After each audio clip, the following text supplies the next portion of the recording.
sa sainteté ce matin. En lui, il n'y a ni changement ni ombre de variation. Il est Dieu. Il est Dieu dans les cieux. Il est Dieu sur la terre. Il est Dieu sous la terre et sous la mer. Il est l'agneau de Dieu qui enlève les péchés du monde. Razamaya shetiri brusutiri amazi. Razatama shetiri amazi gediri brusutara maroche. Au-delà d'un simple culte, ce matin c'est un rendez-vous, un rendez-vous, un rendez-vous, un rendez-vous avec Dieu, un rendez-vous avec lui. Razamaya shetiri brusutara. Prends le temps de déverser ton cœur dans sa présence. Il est là ce matin.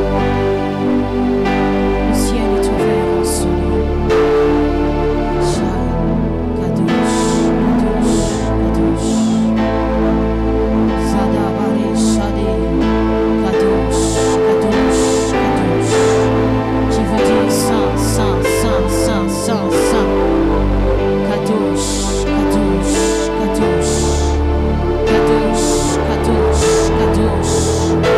Saint, saint et l'éternel Dieu des armées. La terre est remplie de sa gloire. Razo Nebra, Shada Lama Soteri. Il est saint, saint, saint, saint, saint. Shada Baba, Sheka Lama Sotera Shada. Nous proclamons ta sainteté. Nous proclamons ta sainteté. Nous proclamons ta sainteté. Nous proclamons ta royauté. Nous proclamons ta suprématie ce matin. Razama Shekera Sata. Razoteria. Nous proclamons que tu es saint. Tu es saint. Tu es saint. Tu es saint. La terre est remplie de ta gloire. La terre est remplie de sa gloire. Razaya Shekerea. Kadosh. Kadosh. Kadosh. Kadosh, nous t'invoquons. Zadabashete. Kadosh, nous t'appelons ce matin. Razola Berzike Brata Bababo Shata. Rasoterebe Shata. Kadosh, Kadosh, Kadosh. Rosota Lama Shekera Bababo Sote. Rayamazino Lobo Sote Rabababo Shata. Rasota, il est assis à la droite de Dieu. Il a reçu le nom qui est élevé au-dessus de tous les noms. Afin que dans les cieux, afin que sur la terre, afin que sous la terre, que tout genou fléchisse, que toute langue confesse qu'il est Seigneur. Il est Dieu, il est grand, il est puissant, il est redoutable. Il n'y a pas de Dieu comme notre Dieu. Radabash, Razokatala Mazukere Bobo Shata, Rasotela Maya Zukere Breshaya, Rosotala Maya Zige. Reçois la gloire, reçois l'honneur, reçois la gloire, reçois la gloire, reçois la gloire, reçois la gloire, reçois l'honneur. C'est toi que nous élevons ce matin, Jésus. Rabababo Shata Rebrea Sote Galama Soteria Talabababo Shata. Tu es saint.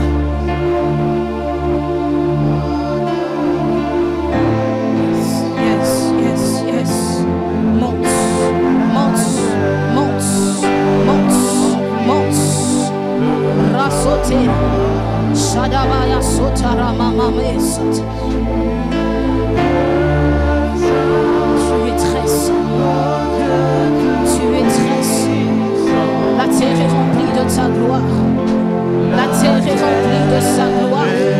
La terre est remplie de sa gloire. Kadosh, Kadosh, Kadosh. Kadosh, Kadosh, Kadosh. Rasota la maya setere bébé. Oh Dieu tout-puissant, la terre est remplie de ta gloire. Tu es très saint, oh Dieu tout-puissant.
La Bible dit quand le jour de la Pentecôte arriva, ils étaient tous rassemblés au même endroit. Un peu comme nous sommes rassemblés en ce moment. La Bible dit qu'ils étaient tous rassemblés au même endroit. Tout à coup, un grand bruit survint dans le ciel. Comme si un violent coup de vent s'abattait sur eux et remplissait toute la maison où ils se trouvaient assis. La Bible dit au même moment, ils virent apparaître une sorte de langue qui ressemblait à des flamèches, séparées et allèrent surposer sur la tête de chacun d'eux.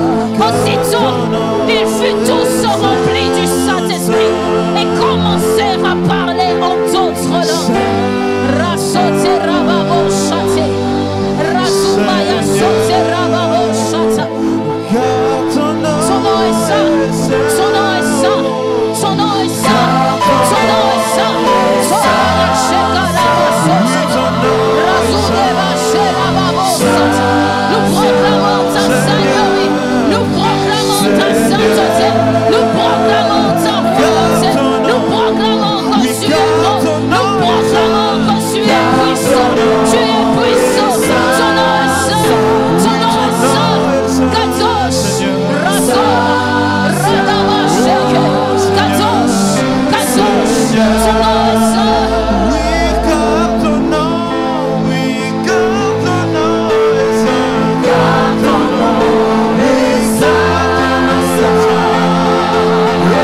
déborde, déborde, déborde. Rasolama chateria mazige. Emaya sauté, lève ta voix. Shalamaya sauté. C'est une rencontre ce matin. C'est un rendez-vous. Ne sois pas comme Jacob, que tu arrives au point de dire l'Éternel était là, mais je ne le savais pas.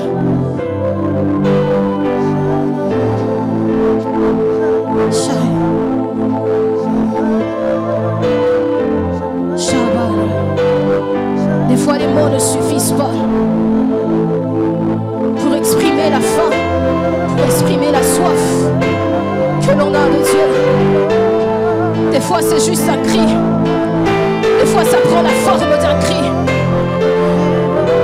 Où tu es là dans la présence de Dieu. Et les mots ne suffisent pas. Les mots n'arrivent pas à sortir. Mais il y a comme un cri dans ton cœur. Et tu sens que tu as juste besoin de crier. De crier. De soupirer.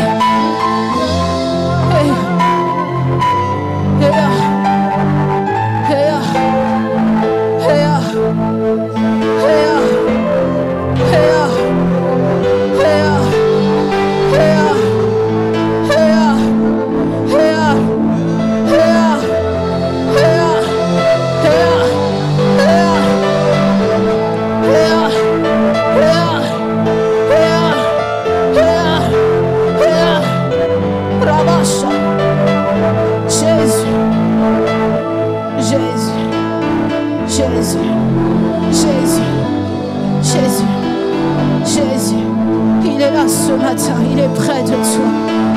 C'est pour toi qu'il est descendu. C'est pour toi qu'il est là ce matin. Chavos, pour toi personnellement. Au milieu de la multitude, au milieu du nombre que nous sommes, ce matin, il te connaît personnellement. Il te connaît particulièrement. Et il te dit, viens, viens, monte, monte, monte. Shayamarebosh. Shadabashete. Yes, yes, yes, yes.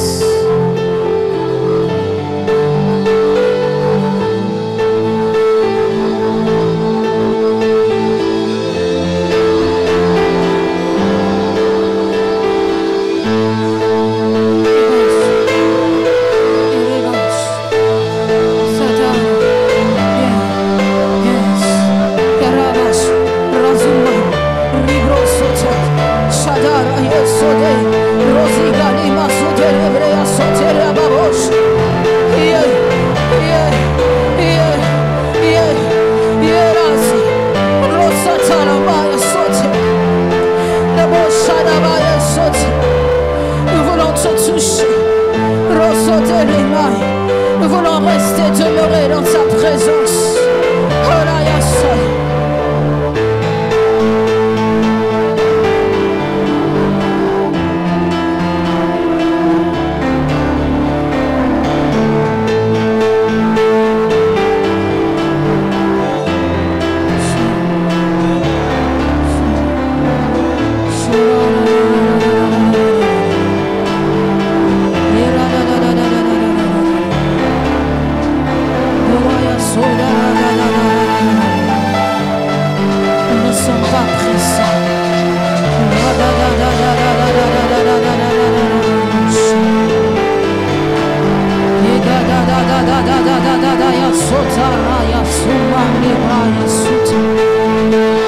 La gloire de Dieu est présente en ce lieu.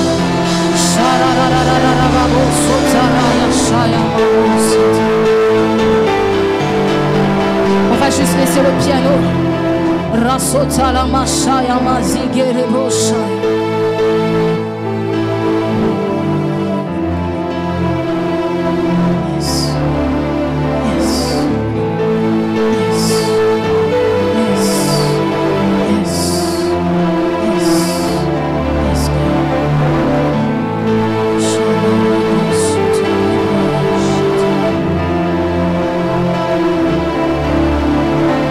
Voici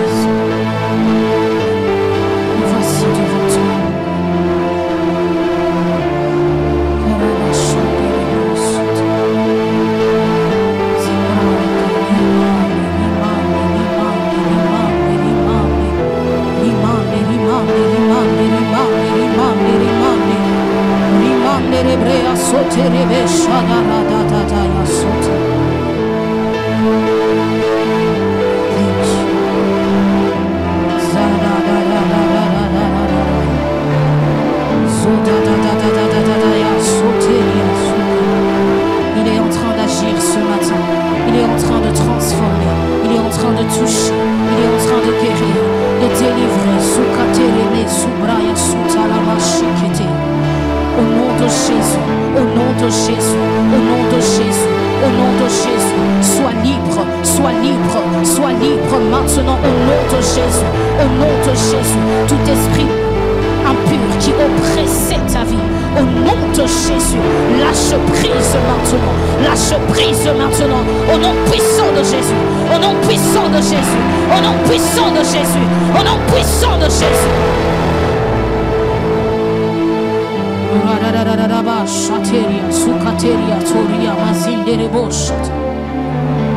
Merci pour cette délivrance. Merci pour cette délivrance. Au nom de Jésus.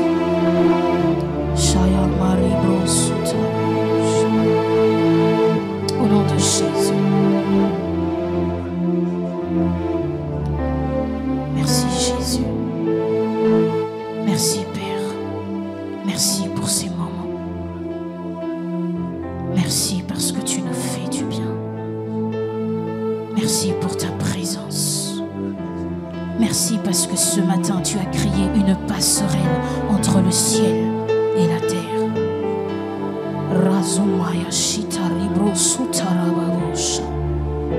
Merci parce que tu attestes ce message et tu l'accompagnes des signes. Rabababosh kadebra debra debra debra debra debra ya sota leman debra ya sota ribra ya soute. Fais comme tu veux, Esprit de Dieu. Do what only you can do.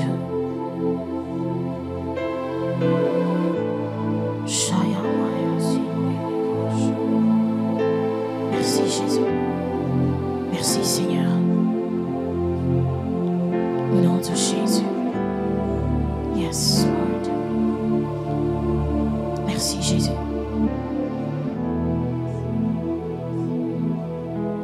Au nom de Jésus. Rendons grâce à Dieu.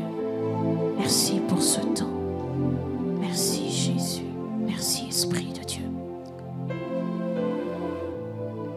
Je bénis le Seigneur pour cette occasion, cette opportunité encore qu'il nous donne d'être là dans sa présence. Je rends grâce à Dieu parce que, j'aime le dire, la vie vient de lui, le souffle de vie, l'être, le mouvement et la force vient de lui. Je remercie le Seigneur, je bénis le Seigneur pour la vie de notre Père, l'apôtre Marcelo Tunasi. Je bénis le Seigneur pour la vie également de l'ange de la maison. Et je le remercie là où il est pour cette opportunité encore de pouvoir partager, apporter la parole de Dieu. Que Dieu bénisse Pasteur Joseph et Maman Sarah. Je vais bénir également le Seigneur pour la vie de mon époux, qui est un véritable soutien. Que Dieu te bénisse. Et vous savez, il y a une chose particulière lorsque nous sommes dans la présence de Dieu.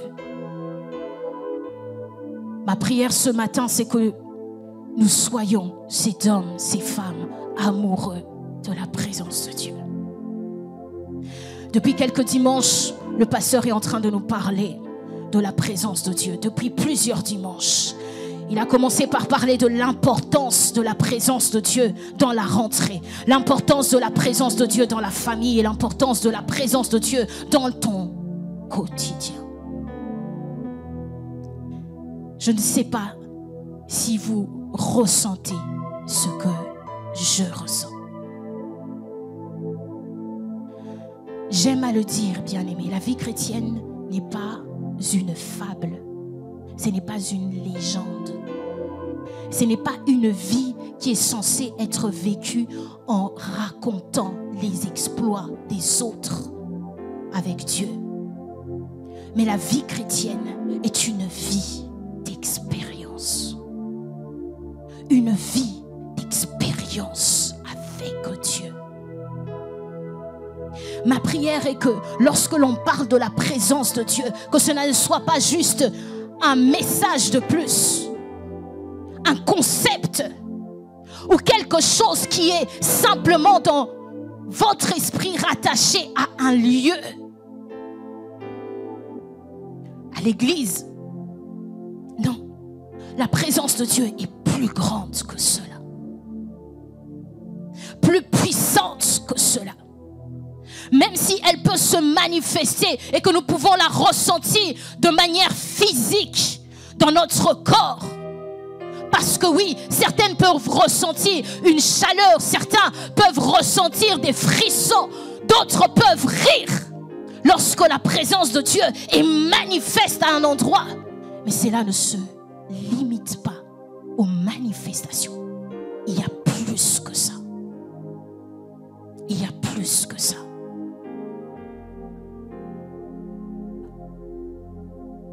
Nous allons prendre la parole de Dieu. Dans Matthieu 8, 22.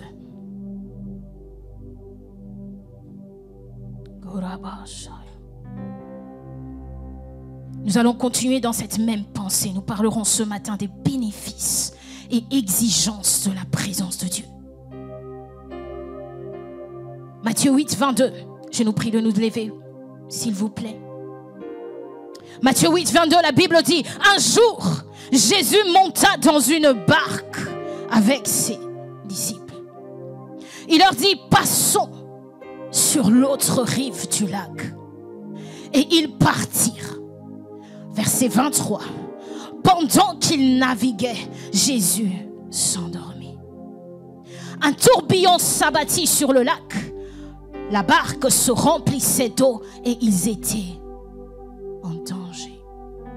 Ils s'approchèrent et le réveillèrent en disant: Maître, Maître, nous allons mourir. Il se réveilla et menaça le vent et les flots. Ceux-ci s'apaisèrent et il eut un calme. Puis il leur dit: où est votre foi? Où est votre foi? Saisis de frayeur et d'étonnement, ils se dirent les uns aux autres: qui est donc cet homme? Il donne des ordres même au vent et à l'eau et ils lui obéissent. Je vous prie de vous asseoir dans la présence de Dieu. Oui, il y a des conditions pour vivre continuellement la présence de Dieu, la présence manifeste de Dieu dans ta vie. Jésus dit à ses disciples: vous recevrez une puissance lorsque le Saint-Esprit descendra sur vous et vous serez mes témoins.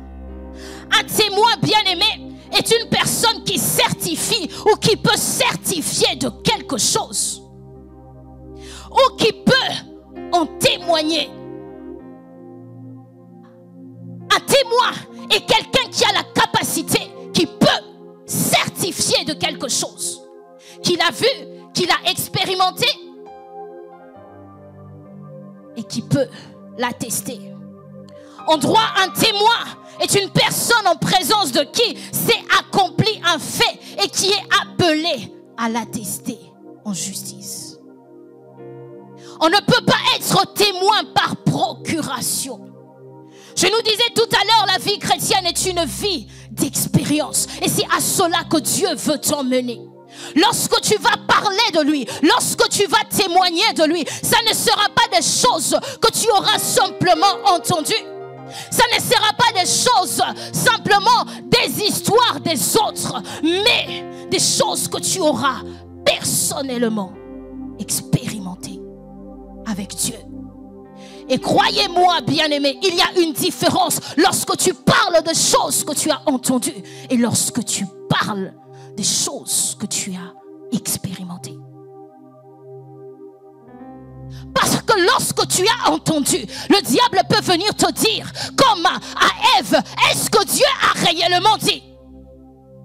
Il n'aurait jamais pu utiliser cette même tactique pour Adam, parce que Adam avait entendu. Dieu veut donner une nouvelle puissance portée à ton témoignage. maintenant à vivre, à expérimenter Dieu. À l'expérimenter d'une manière puissante. Une nouvelle dimension. Vous savez, bien-aimés, dans tout ce que Dieu fait, il y a toujours la croissance, la progression. Nous ne servons pas un Dieu qui reste toujours au même endroit, statique. Non, même ta vie chrétienne est appelée à progresser, à avancer. En créant l'homme, Dieu a voulu que l'homme commence par être un enfant. Ensuite, un bébé, un embryon. Ensuite, il grandit. Il marche, il prend de l'âge. Dans tout ce qu'il a fait, il y a l'idée de la croissance. Et même pour Jésus, la Bible dit qu'il croissait en sagesse, en stature. Il y a toujours une idée de la progression. Tu ne peux pas avoir, ta vie chrétienne ne peut pas ressembler à celle qu'elle était le jour où tu as donné ta vie à Christ. Si c'est le cas, il y a une anomalie. Ça fait combien de temps est-ce que tu as donné ta vie à Christ, que tu connais Dieu? Josué, la Bible nous dit qu'il est en train de demander au peuple, choisissez aujourd'hui qui vous voulez servir. Moi et ma maison, nous servirons l'Éternel. La vie chrétienne est une vie de choix. Mais bien aimé, c'est un choix. Et nous avons fait le bon choix. Mais c'est dommage, ça serait dommage de se priver de tout le potentiel et de tout ce que Dieu a pour nous, ce que Dieu a prévu pour nous. Et de se contenter d'une vie chrétienne sans impact.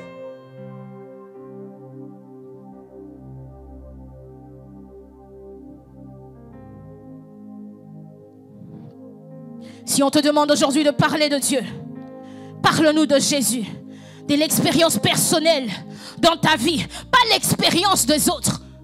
On te dit de parler de Jésus. Jésus sauve, Jésus guérit, c'est vrai. Il y a des choses que, à force d'entendre, on les répète. Je ne sais pas si vous vous êtes déjà rendu compte. Même en prière.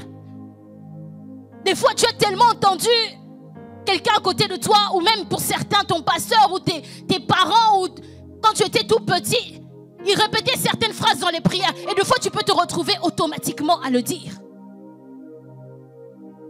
Quel est le soubassement de ton témoignage? Est-ce que ce sont des paroles que tu as entendues? Ou est-ce que ce sont des choses que tu as palpées, expérimentées et dont tu peux attester? Et je le rappelle, mes bien-aimés, ton témoignage ne sera jamais pareil lorsque tu parles des choses que tu as entendues et lorsque tu parles des choses que tu as expérimentées. Ça se sent, ça se voit. Tu as entendu dire qui est Jésus. Mais est-ce que tu as expérimenté? Qu'est-ce que tu as expérimenté avec lui dans le secret? Est-ce que tu le connais vraiment? Est-ce que même tu as envie? Est-ce que tu as même la soif? Parce que je suis en train de parler, mais je pense que c'est peut-être là où il y a le problème. Est-ce que déjà il y a cette soif? Ou est-ce que tu es satisfait de venir dimanche à l'église comme si tu venais accomplir une formalité? C'est pas grave si je vois pas les choses. C'est pas grave si ma vie chrétienne n'avance pas. C'est pas grave, je viens à l'église. Ce n'est pas tout. C'est dommage d'avoir consacré toute ta vie, d'avoir connu le Seigneur, d'avoir connu la vérité, de ne pas avoir puisé le maximum de ce que Dieu avait pour toi. C'est malheureux, bien-aimé. As-tu une histoire à raconter de ta vie secrète avec Jésus? As-tu une histoire à raconter? En parlant de la présence de Dieu, on ne se limite pas, comme je l'ai dit, aux sensations. Mais c'est une expérience. Et vous savez, l'une des stratégies de l'ennemi, c'est de t'emmener à perdre conscience de la présence de Dieu. Là, je parle de la présence de Dieu qui est à côté de toi, près de toi, en toi. Il veut t'emmener à oublier. Et de sorte que de fois, inconsciemment, tu rattaches la présence de Dieu à un lieu. À l'église. Mais à ton travail. Est-ce que tu as conscience de la présence de Dieu partout où tu es? Et c'est une stratégie de l'ennemi. Parce qu'il sait qu'aussi longtemps que tu perds conscience de cela, tu perds également ta force. Tu perds également ce qui fait ta force. Toutes les personnes que Dieu a appelées dans la Bible, quand on voit Moïse, on voit Josué, on voit Gédéon, Jérémie, il y a une chose, une promesse qu'il leur a dite. Il a dit, voici, je suis avec vous jusqu'à la fin du monde. À Moïse, il a dit, je serai avec toi. À Jérémie, il a dit, je serai avec toi. À Gédéon, il a dit, je serai avec toi et tu battras Madian comme un seul homme. La présence de Dieu. Le diable veut t'emmener à oublier cela. Parce que lorsque tu as conscience de la présence de Dieu à tes côtés, la présence de Dieu dans ta vie, automatiquement, tu te positionnes différemment. Parce que tu sais que celui qui est avec toi, c'est lui qui marche avec toi, est plus fort, est plus grand que celui qui est dans ce monde. Et quelles que soient les situations, quels que soient les géants, quelles que soient les montagnes qui se dressent devant toi, lorsque tu sais qu'il est là, alors tu ne trembles pas. Vous savez, bien aimés, il y a 5 niveaux de la présence de Dieu. Chacun plus intense que le précédent. Et nous allons nous attarder sur les 3 premiers niveaux. Le premier niveau de la présence de Dieu, c'est l'omniprésence de Dieu. C'est le premier niveau. L'omniprésence de Dieu. Ça veut dire Dieu est partout. Dieu est partout en même temps. Il est à la fois ici avec nous et il est à la fois aux États-Unis, il est à la fois au Gabon, il est à la fois au Kenya, il est à la fois à Kinshasa, il est à la fois dans les autres assemblées où ils sont en train d'élever Jésus. Il est partout. Et ça, c'est le premier niveau de la présence de Dieu. La présence de Dieu n'est pas attachée, comme je le disais, à un lieu.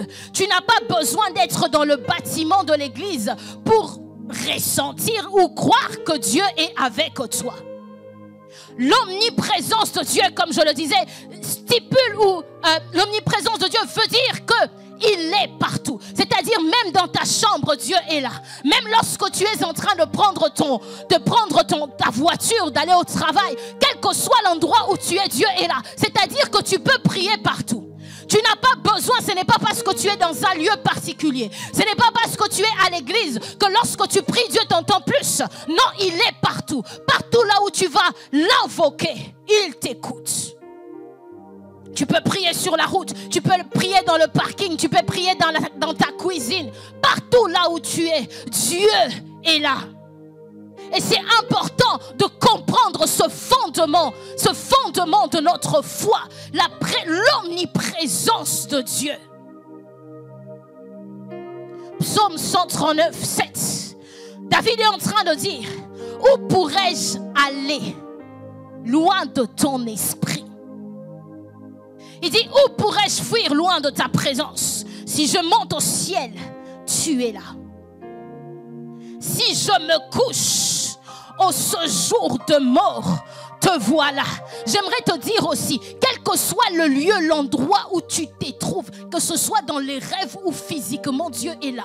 Il n'y a aucun endroit qui est inaccessible à la présence de Dieu. Et lorsque je te dis ça, c'est pour te rassurer que dans aucun endroit où tu te trouves, tu ne dois avoir peur. Même si dans la nuit, le diable, les esprits impurs viennent t'attaquer, j'aimerais te rappeler que même dans ton rêve, il est là.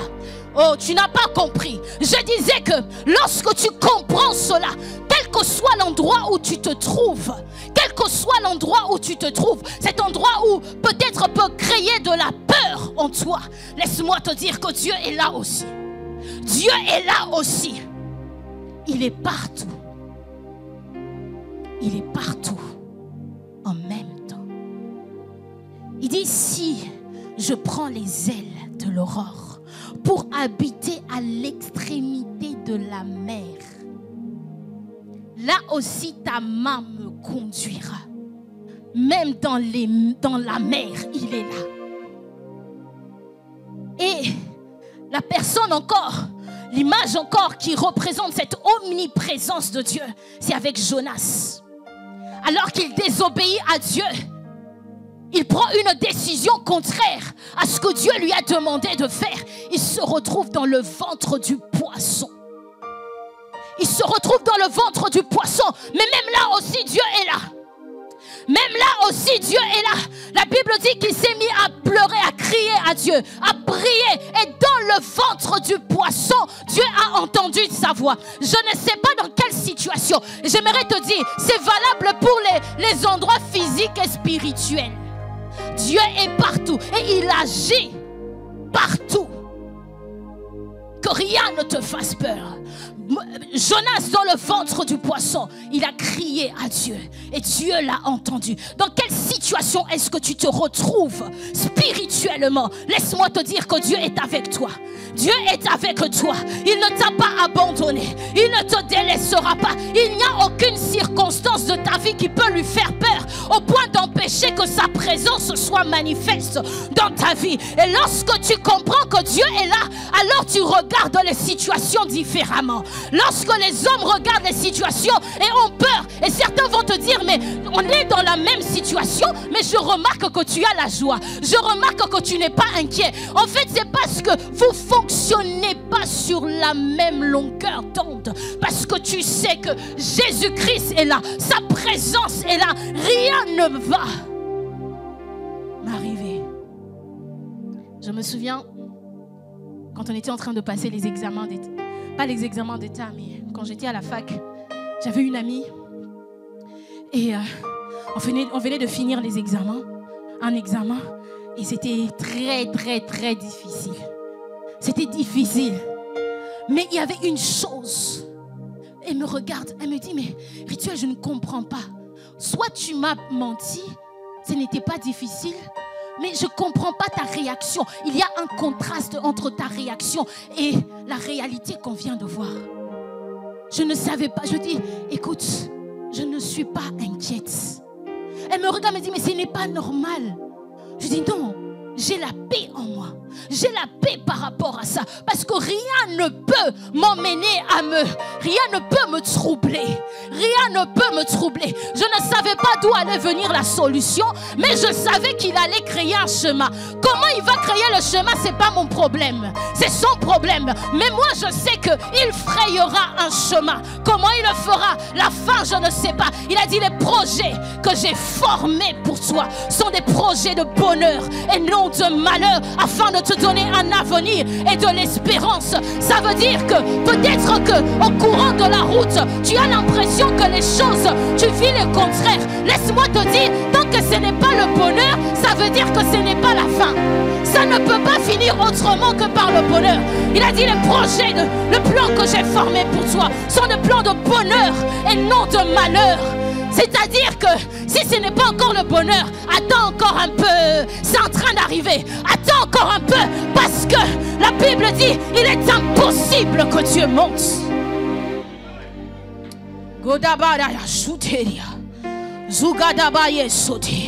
Ce premier niveau est également la base de la crainte de Dieu. Parce que tu sais que partout là où tu es, Dieu est là. C'est-à-dire que tu crains Dieu, même là où on te voit, même là où on te connaît, même là où on ne te connaît pas. Dieu te voit. Même si le pasteur ne te voit pas, Dieu te voit. Dans ton travail, Dieu te voit.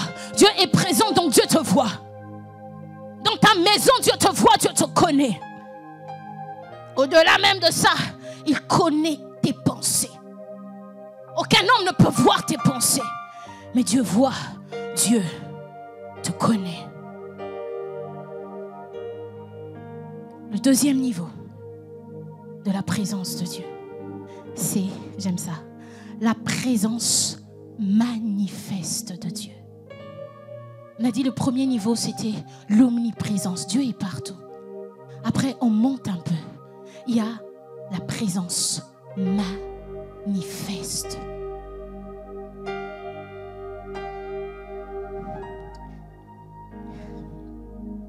On a dit Dieu est partout, n'est-ce pas?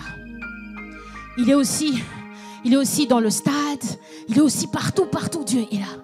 Mais lorsque tu viens, là où il y a des frères et sœurs qui sont rassemblés, il a dit là où 2 ou 3 sont assemblés à mon nom, je suis présent au milieu d'eux. Dieu est là, mais il y a quelque chose que tu sens, il y a quelque chose de différent en ce lieu. Nous ne sommes pas en train de vivre juste l'omniprésence de Dieu. Mais il y a un niveau encore plus élevé que là où les autres endroits où Dieu est, il n'est pas forcément manifeste. Mais lorsque nous sommes rassemblés en son nom, il est là et il se manifeste. Ce deuxième niveau de la présence de Dieu va au-delà de la simple connaissance que Dieu est présent à un endroit. À ce stade, on ne sait pas seulement que Dieu est là, mais on peut également le sentir. On peut également le sentir. Dieu nous permet de ressentir sa présence et nous sommes en mesure de le percevoir pour certains dans notre corps.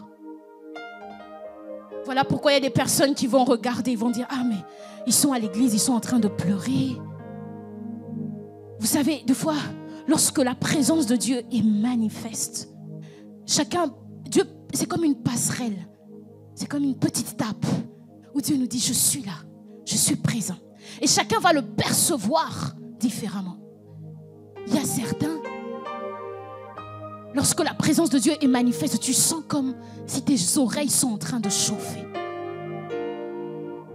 D'autres, tu vas sentir, tu vas voir, ils vont se mettre à rire seulement. Et lorsque tu ne comprends pas les choses, tu te dis, mais qu'est-ce qui se passe? D'autres vont ressentir comme un poids. D'autres vont pleurer des sensations de poids, de rire, de danse. Et le troisième niveau de la présence de Dieu. Voilà pourquoi je veux juste ouvrir une parenthèse, bien-aimés. Voilà pourquoi lorsque nous sommes rassemblés, lorsque nous sommes en train de rendre culte, notre vœu, notre désir doit toujours être de plus en plus.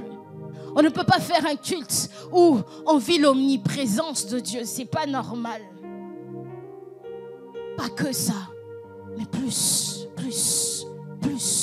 Moïse, lorsqu'il était en train de parler à Dieu, il a dit, qu'est-ce qui va nous distinguer des autres peuples si c'est né lorsque tu marcheras toi-même avec nous? C'est la présence manifeste de Dieu, la concentration de la présence de Dieu qui fait que lorsque nous sommes rassemblés, c'est différent. C'est qui va faire que lorsque tu seras en train de chanter, ça sera différent. C'est qui va faire que tout ce que nous allons être en train d'entreprendre, de faire, il y aura une touche particulière. Il dit, c'est ta présence qui va nous distinguer.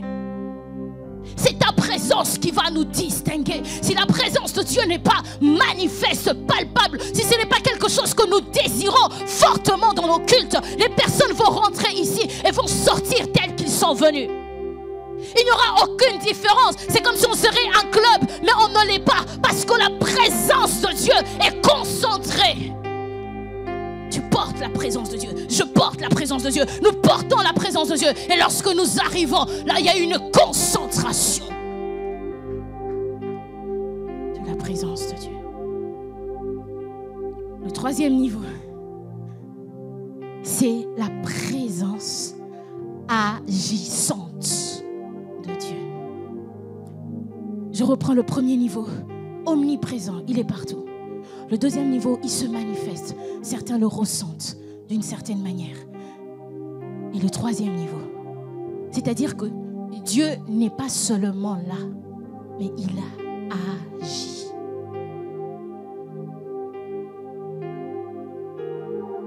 La présence agissante de Dieu. À ce stade, Dieu atteste, confirme, authentifie sa présence par des signes et des prodiges. Que tu le veuilles ou pas, lorsque la présence de Dieu est agissante dans ta vie, elle crie, elle porte du fruit. On voit les résultats. C'est-à-dire qu'il y a des résultats qui n'existeraient pas sans la présence de Dieu.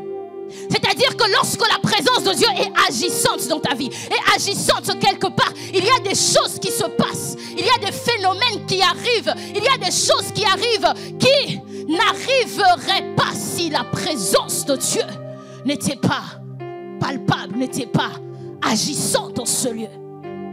Le surnaturel s'invite dans le naturel. La présence agissante de Dieu. À ce niveau, tout le monde peut voir qu'il y a quelque chose de particulier lorsque Dieu marche avec un homme. On sait, lorsque Dieu marche avec toi, ça crie. Tu peux vouloir cacher ça. Ça ne va pas se cacher. Il y aura de fruits. Il y aura toujours quelqu'un qui va dire, mais il y a quelque chose de particulier. Mais tu as quelque chose de particulier. Ta vie ne sera pas compréhensible. C'est bizarre encore que les gens arrivent à dire A, B, C, D dans ta vie. Mais lorsque la présence de Dieu est manifeste dans ta vie, on ne comprend pas. On te regarde seulement de loin. On te regarde seulement de loin. On ne comprend pas. On ne peut pas expliquer parce que là, ça sort du domaine du naturel. C'est le surnaturel. C'est l'action de Dieu, la main agissante de Dieu à ce moment-là, et l'homme ne peut pas saisir ou comprendre cela. Genèse 39. Et donc à ce niveau, il y a des résultats que seule la présence de Dieu peut créer. Bien-aimé, il y a des choses que seule la présence de Dieu peut emmener dans ta vie. Il y a des combats que tu es en train de vivre. C'est parce qu'il y a un certain niveau de la présence de Dieu qui n'est pas encore arrivé. Il y a des combats où même l'ennemi va regarder et dire tu es là-bas, je te laisse. C'est pour ça que l'ennemi ne veut pas que tu aies conscience de ces choses. Pour pouvoir t'atteindre. Vous savez, c'est comme quand tu es un enfant. Et tu sais que ton grand frère va prendre ta défense et qu'il est costaud, il est grand, il est géant et il fait peur à tous les enfants du quartier. Et qu'est-ce que tu fais?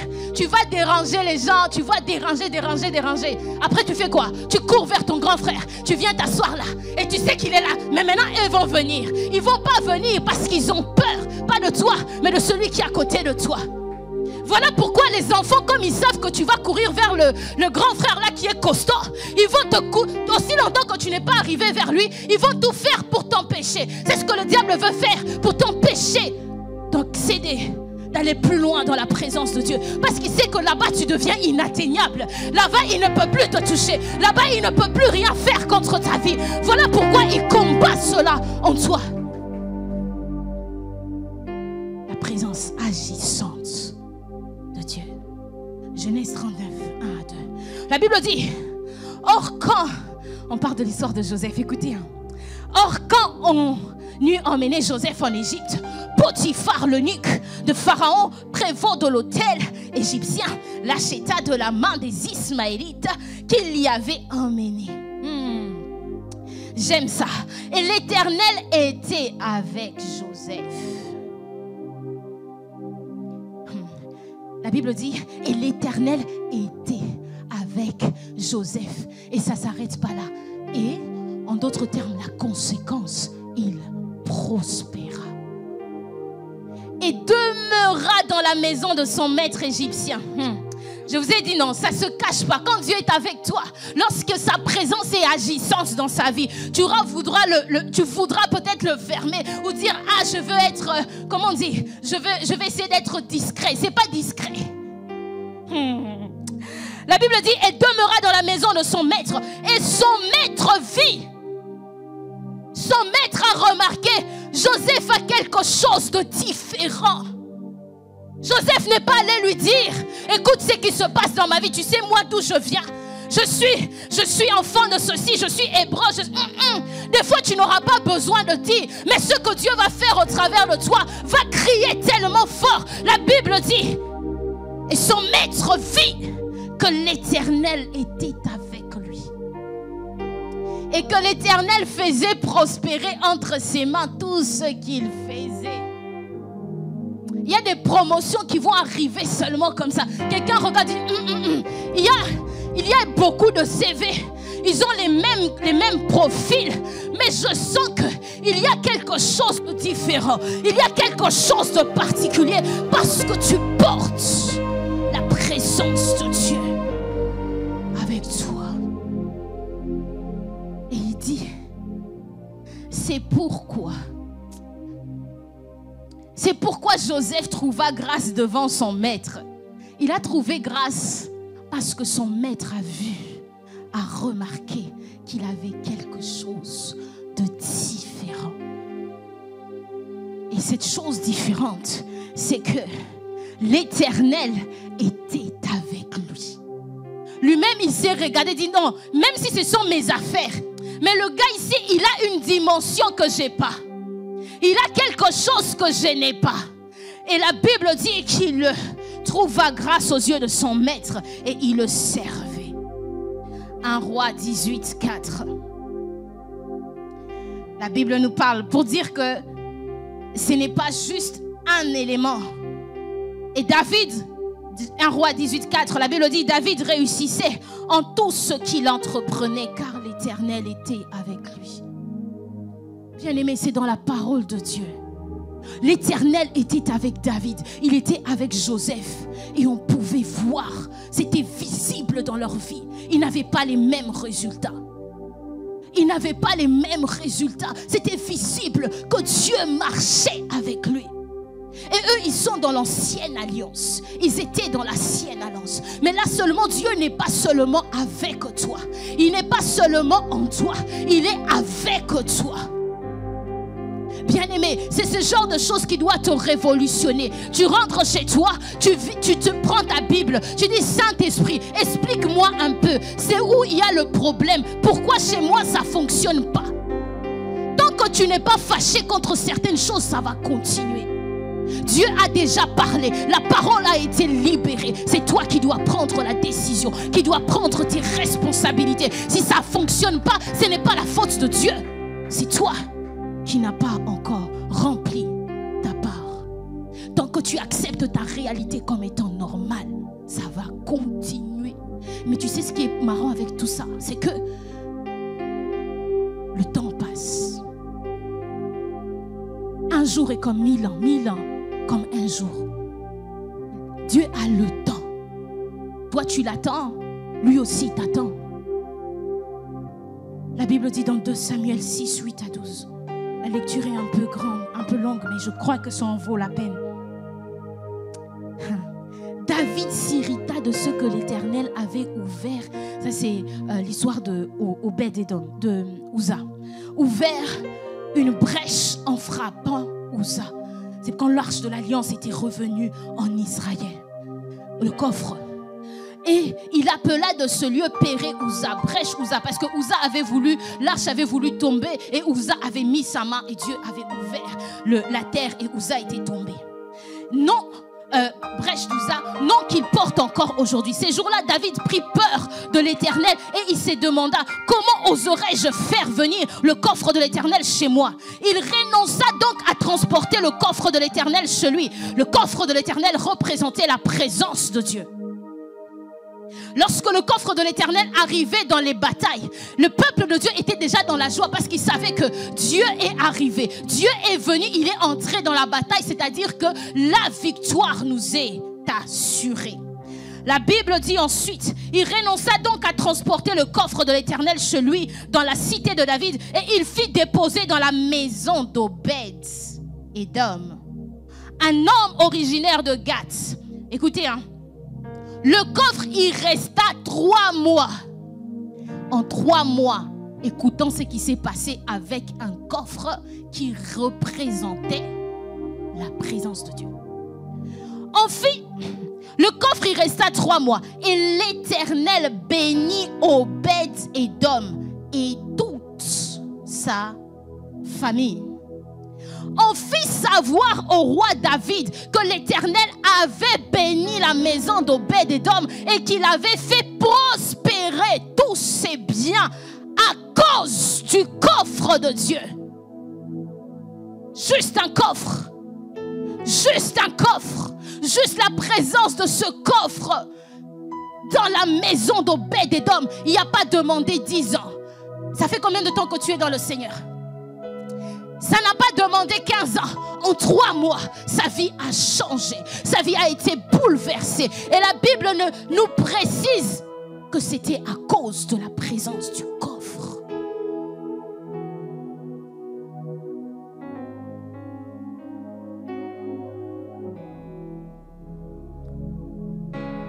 Il y a plusieurs bénéfices à la présence de Dieu, bien-aimé. Plaise à Dieu ce soir ce matin, que ce message te pousse à chercher Dieu. À chercher Dieu en profondeur. La Bible, je vais donner quelques bénéfices de la présence de Dieu.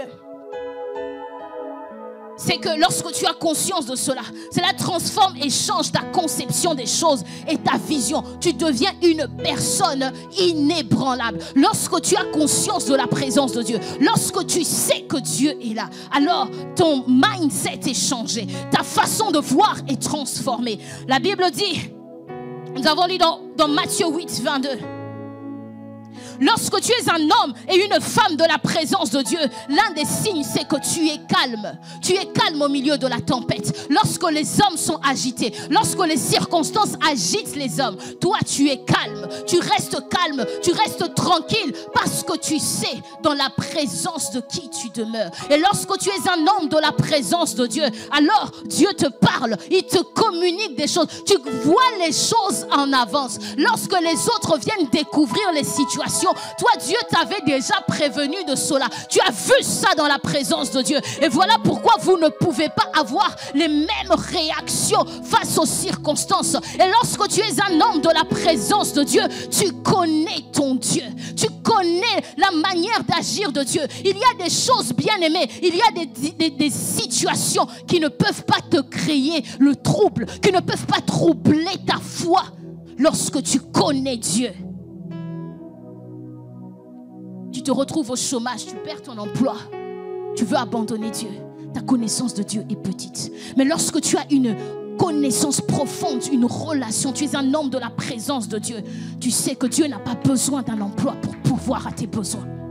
Tu as une connaissance de Dieu qui est supérieure. Et c'est normal que vous êtes deux à être dans le chômage, mais vous n'avez pas la même réaction. La Bible nous dit qu'un jour, Jésus monta dans la barque. Et ils sont montés dans la barque avec ses disciples. Il leur a dit de passer à l'autre bord. Mais Jésus s'endormit dans la barque. Et la Bible dit, un tourbillon s'abattit sur le lac. D'accord? La barque se remplissait d'eau. La même barque où Jésus était ou pas? La même barque, on est d'accord? La même barque. Ils étaient en train de vivre la même situation. Mais eux, ils se sont dit, la Bible dit la barque se remplissait d'eau et ils étaient en danger. Ils étaient dans la même situation, ils étaient tous en danger, mais ils n'avaient pas la même réaction face à la situation. Mais Jésus savait, de toutes les façons, sa mission n'était pas encore terminée. Il savait qu'il a un but, il a un objectif.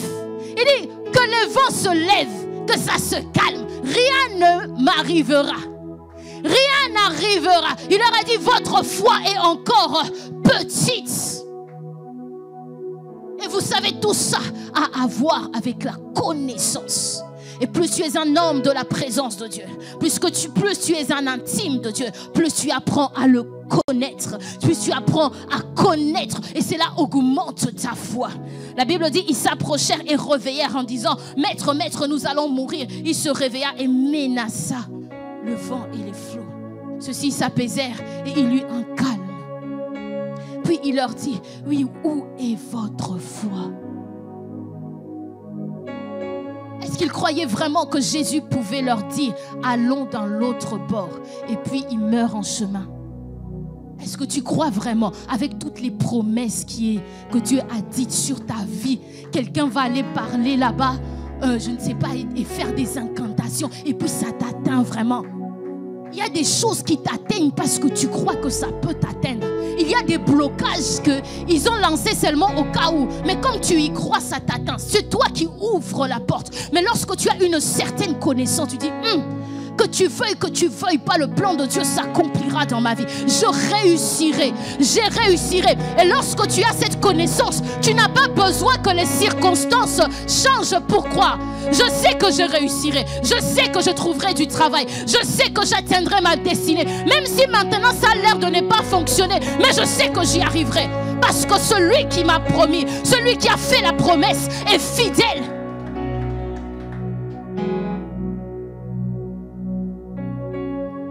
La présence de Dieu te garantit la victoire. Juge 6, 14 à 16. La Bible dit, l'Éternel se tourna vers lui. On est dans l'histoire de Gédéon. Il dit, va avec la force que tu as et délivre Israël de l'oppression de Madianite. Je vais juste prendre le verset 16. L'Éternel, alors que Gédéon est en train de donner les raisons pour lesquelles il n'était pas qualifié pour ce travail, pour ce poste, pour cette mission. Au verset 16, écoute ce que Dieu lui dit. L'Éternel répondit, mais je serai avec toi et tu battras les Madianites comme un seul homme, comme s'il s'agissait d'un seul homme. Le Seigneur est en train de lui dire, ma présence fera que tu seras différent, tu auras la victoire. Plus de peur. Même si le diable en personne vient te menacer, il ment. Il ne peut rien contre toi. Même lui-même, il sait qu'il ne peut pas. Mais il tente seulement. Jérémie 1, 19. Dieu est en train de parler à Jérémie. Écoute ce qu'il dit. Ils te combattront. Le combat, ça va arriver. Ils vont se lever. Ils vont te combattre. Il n'a pas dit il ne va pas te combattre. Le combat, il y en a. Mais ce n'est pas parce que tu es combattu que tu es dans la défaite. Il dit, ils te combattront, mais ils ne pourront rien faire contre toi, car je suis moi-même avec toi pour te délivrer, déclare l'Éternel. Et ça, le diable n'a pas envie que tu entendes ça. Il n'a pas envie que tu gardes cela dans ton esprit, parce que sinon tu le déstabilises. C'est Dieu qui te donnera la victoire. Zubraya Sheteria. Quelques exigences de la présence de Dieu. La présence de Dieu exige de toi une vie de sanctification. Non pas une vie de sanctification circonstancielle. Je veux servir, je me sanctifie. Je veux faire un truc, je me sanctifie. Comme si on pouvait faire du chantage à Dieu. Pour qu'il se serve de moi, je me sanctifie. Non, une vie de sanctification. La sanctification devient ton mode de vie. C'est-à-dire que si tu es tombé tu as péché contre Dieu, tu n'attends pas le soir pour demander pardon. Tu n'attends pas la prière du soir ni venir à l'église. Automatiquement, tu veilles à ce que ta robe reste blanche. Le péché t'éloigne de la présence de Dieu. Pour certains, tu n'arrives pas à vivre la présence pleine de Dieu. Cette présence n'arrive pas à être manifeste dans ta vie à cause du péché. Beaucoup trop de compromission. Dans Ésaïe 59, il a dit, non, la main de l'Éternel n'est pas courte pour étendre, ni son oreille dure pour entendre, mais ce sont vos fautes, vos péchés qui créent une séparation entre votre Dieu et vous. Et l'empêche de vous écouter. Le péché crée une séparation. Le péché te sépare, t'éloigne de la présence de Dieu. Voilà pourquoi c'est une stratégie de l'ennemi. Parce qu'il sait qu'il n'y a pas de mélange entre la lumière et le ténèbre. Le péché te sépare de Dieu. Trop de compromission, trop de demi-mesures. Encore une fois, Josué a dit au peuple, choisissez qui vous voulez servir. Le temps est venu, bien-aimé, d'être sérieux avec Dieu. Tu ne peux plus continuer à avoir cette vie de demi-mesure où tu justifies tes erreurs, tu justifies tes péchés, tu justifies les choses.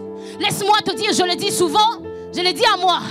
Ce n'est pas parce que les hommes comprennent que Dieu comprend. Le péché reste péché. Le péché reste péché. Le mensonge reste mensonge. Le vol reste vol. Quelle que soit la raison pour laquelle tu l'as fait, même si les hommes te disent je comprends, ça ne veut pas dire que Dieu comprend. Et ce péché t'éloigne de la présence de Dieu. Et laisse-moi te dire, toutes ces choses qu'on a dites avant ne se manifestent pas, ne se manifesteront pas dans ta vie lorsqu'il y a le péché. Dieu t'aime, mais il n'aime pas le péché. Il a donné déjà sa vie à la croix pour toi, à cause de ce péché. Ça l'a déjà cloué à la croix. Le temps est venu de te positionner. Le temps est venu pour toi de te positionner, d'être sérieux avec Dieu. D'être sérieux avec ta foi chrétienne. Être sérieux avec tes convictions. Arrêtez de te compromettre à tout vent. Dieu comprend. Dieu comprend. Dieu comprend. Qu'est-ce que les gens vont dire? Qu'est-ce que les gens vont penser de moi? Mais qu'est-ce que Dieu va penser de toi? Qu'est-ce que Dieu va dire de toi? Tu es capable d'obéir à Dieu. Tu es capable d'obéir à Dieu d'accepter d'obéir à Dieu lorsque ça va te coûter peut-être 100 €, 10 €, 10 000 €. Mais lorsque ça commence à te coûter 15 000 €, là tu réfléchis.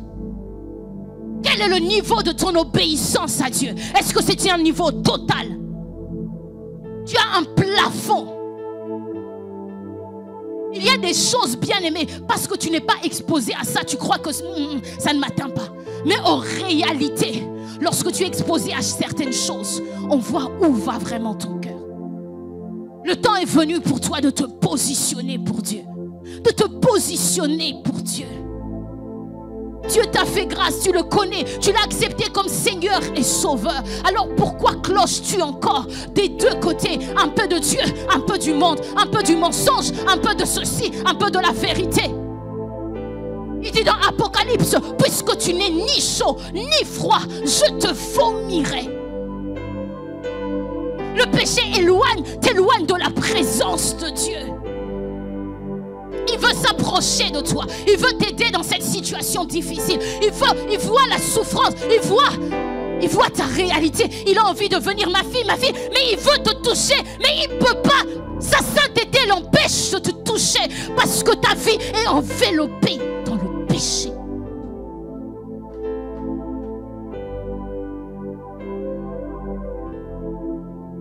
Les compromis. Tu hypothèques ta relation avec Dieu pour plaire à des hommes. Combien de compromis n'as-tu pas fait dans ton travail? Il n'y a que toi qui sais, mais Dieu aussi sait. Et souvent nous sommes prêts à attrister le cœur de Dieu. Bien aimé, il y a des conséquences au péché. Ce n'est pas parce que tu fais quelque chose, personne ne voit et rien ne se passe, que spirituellement il n'y a rien qui arrive. Tout est d'abord spirituel avant de se manifester sur le monde physique. Spirituellement, lorsque tu pêches, il y a quelque chose qui t'a atteint. Mais ça n'est pas encore arrivé. Ce n'est pas encore arrivé. Le temps est venu pour toi de te positionner pour Dieu, d'être sérieux avec Dieu. Il y a les gens d'une certaine religion que je ne citerai pas le nom. Jusqu'aujourd'hui, ils ont imposé un style alimentaire dans les écoles. Toi-même, tu ne peux même pas venir leur proposer cet aliment. Toi-même, tu es gêné de leur dire, écoute, est-ce que tu ne peux pas prendre ça? Mais nous, on accepte. C'est pas grave. Dieu comprend. Dieu comprend. Et ça attriste le cœur de Dieu.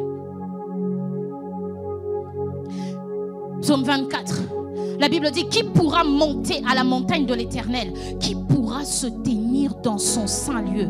Celui qui a les mains innocentes. Celui qui a les mains innocentes. Et le cœur pur. Celui qui ne se livre pas au mensonge. Quelle que soit la raison. Qui ne se livre pas au mensonge.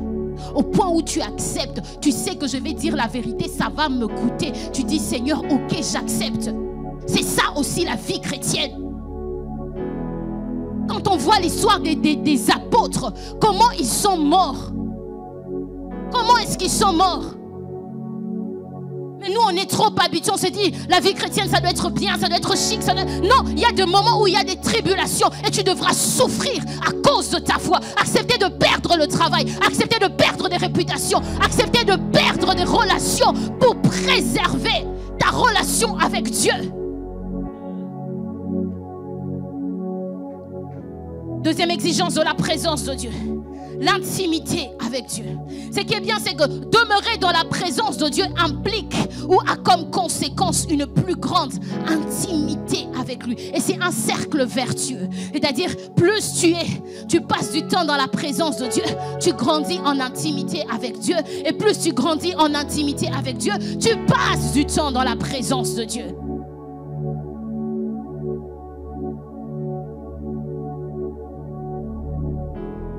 L'intimité avec Dieu.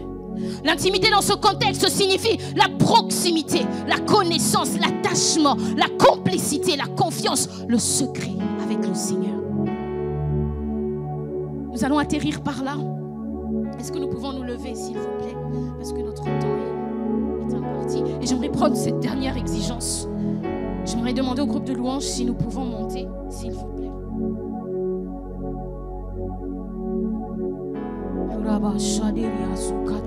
L'intimité te permet d'entrer là où les autres ne peuvent pas entrer. À l'exemple d'une maison qui a plusieurs pièces, il y a des personnes que tu reçois à l'extérieur. C'est pour ceux qui ont des parcelles clôturées. Il y a des personnes que tu peux accepter recevoir dans la parcelle. Il y a des personnes que tu peux admettre jusque dans la véranda de ta maison. Dépendant du niveau d'intimité que tu as avec la personne. Il y a des personnes que tu acceptes dans ton salon. Il y a des personnes que tu acceptes dans ta cuisine. Mais il y a une seule personne que tu acceptes dans ton intimité. Dans ta chambre, dans ton lieu secret. Parce que cette personne a accès à un certain niveau d'intimité avec toi. Et c'est à cela que Dieu veut nous emmener. Christ ne viendra pas chercher une petite amie, il viendra chercher une épouse. Une épouse attachée à son cœur. Une épouse qui a une réelle intimité avec lui. La troisième exigence, et nous allons finir par là, c'est le temps. Dis avec moi le temps. Est-ce que tu peux dire? Le temps. Shuraya City. Le prix à payer pour la présence de Dieu, c'est le temps. Et c'est ce qui nous fait défaut, surtout dans les sociétés dans lesquelles on est. Tout est fait pour que tu n'aies pas le temps pour Dieu. Que tu aies le temps pour tout sauf Dieu. Tout est conçu afin de te prendre le temps que tu as. Mais c'est aussi cette monnaie, le temps, pour la présence de Dieu.